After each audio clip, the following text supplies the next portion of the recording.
Paris, the summer of 1830. A city of beauty and culture, yet simmering with tension. Beneath its grand facades and bustling streets, discontent was brewing. King Charles X, determined to consolidate his power, issued decrees that dissolved the Chamber of Deputies, censored the press, and restricted political freedoms. Once viewed as a bastion of monarchy, his government had become increasingly oppressive, igniting whispers of revolt in cafés, salons, and marketplaces. People talked in hushed tones at first, then their whispers became shouts, echoing through narrow streets. Liberty, equality, and justice were no longer ideals to discuss. They were demands, rising from the very heart of Paris. Amid the city's unrest, a young nobleman, Charles de Villèle, felt the pull of history. Though born into privilege, he could not ignore the cries of the people. He walked through streets alive with tension, observing the growing anger of artisans, workers, and students. Each encounter revealed the depth of frustration. A baker whose shop had been shuttered under oppressive ordinances, a clerk denied the right to speak his mind, a mother mourning a child lost to poverty and neglect. These personal stories humanized the abstract idea of revolution, giving it a face, a heartbeat, and an urgency impossible to ignore. By July 27th, the city could no longer contain its fury. Barricades sprung up overnight like wildflowers in spring, assembled from carts, barrels, and stones. Citizens armed themselves with muskets, tools,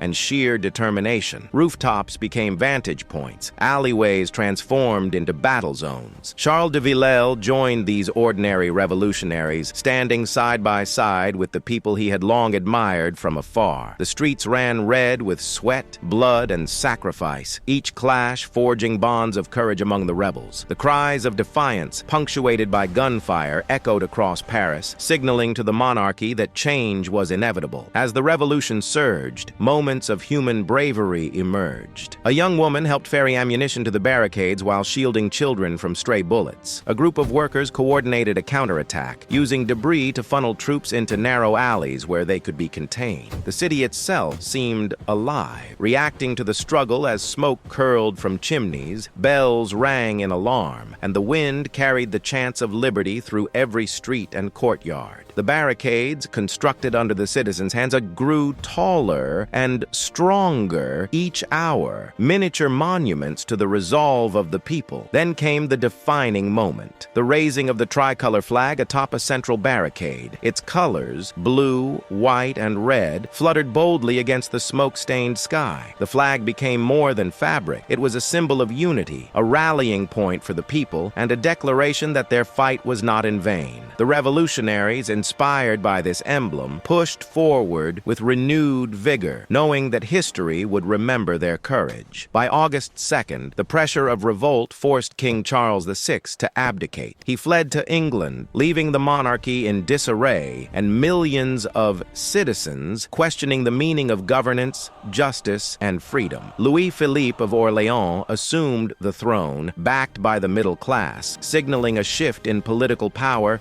and the promise of a government more attuned to the people's will. The streets of Paris erupted in celebration, banners waving and voices chanting, yet even in victory, the wounds of struggle were visible. Families mourned those lost in the conflict, and citizens confronted the stark reality that true equality would remain a challenge. The revolution's impact stretched beyond France.